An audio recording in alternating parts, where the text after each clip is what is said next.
Do you like the new setup? Let me know in the comments. But anyway, this is the Apple HomePod Mini, and it's one of those products I feel like it doesn't get talked about enough. There might be a valid reason for that, but I was curious myself, so went ahead and got it for $80 when it was on sale from Best Buy. I've been using it for the past few weeks, and honestly, for its price and its size, I've been using this more often than the other Bluetooth speakers that I've owned before, so let's talk about it.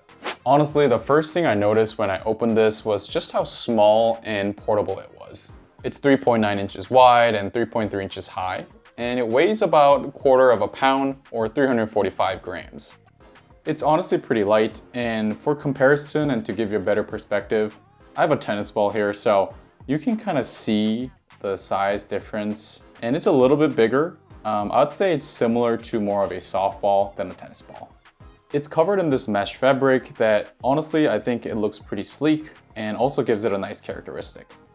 It has this touch panel at the top of the speaker that allows you to control the device by tapping with your common gestures. You have your typical tap for play and pause, double tap for skip, triple tap for skip back, holding for Siri, and lastly volume control. I'm sure you've noticed, but it also comes with this non-removable braided cable that matches the color of the HomePod. It's about 6 feet long, and it also comes with a 20-watt USB-C charging brick in the box as well. You need to have an iPhone or iPad to set up the HomePod Mini, and the process is pretty simple as you'd expect from an Apple ecosystem. Alright, so let's talk a little bit about the sound quality. I'm most definitely not an audiophile, but for a smart speaker at this size and at the price, I was pretty shocked how loud and bassy it got. It plays music in a 360-degree field around the entire speaker, and it honestly fills a space pretty well with how loud it can get. And if you purchase another HomePod Mini, you can actually pair it up with this one to have surround sound. And after having this one, I'm honestly kind of tempted to get another one. At the end of the day, you shouldn't be expecting any premium sound quality from a $100 smart speaker, but it's honestly pretty good for playing anything casual or background music. For better reference, I'll play a song from my iPhone 15 Pro and play that same song on the HomePod Mini, and you can kind of compare how they sound.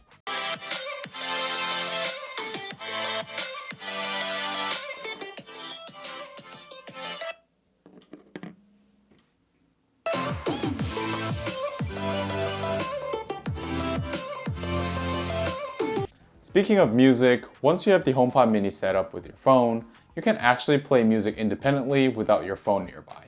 But you can also transfer directly from your phone by either AirPlaying or by simply bringing your phone near the speaker, and you can control the music from your phone.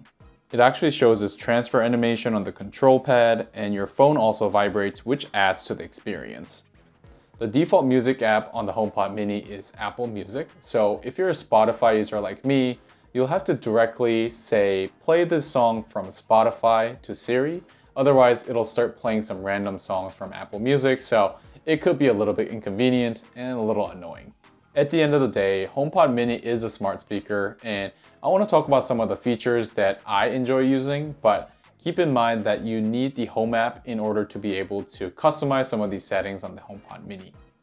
You can use your HomePod Mini as an extension of your phone basically, so you can ask it to send texts, make or receive calls, or even make reminders for yourself within the HomePod Mini. But keep in mind that you need to turn on personal requests and the settings to be able to use this. One cool thing is that it actually recognizes my voice, so when I'm asking HomePod Mini to do something, such as sending texts or making calls, it'll actually do that within my context from my phone. Speaking of recognizing voices, you're actually able to add residents in the Home app, and this will basically allow different users to register their voice with the HomePod Mini.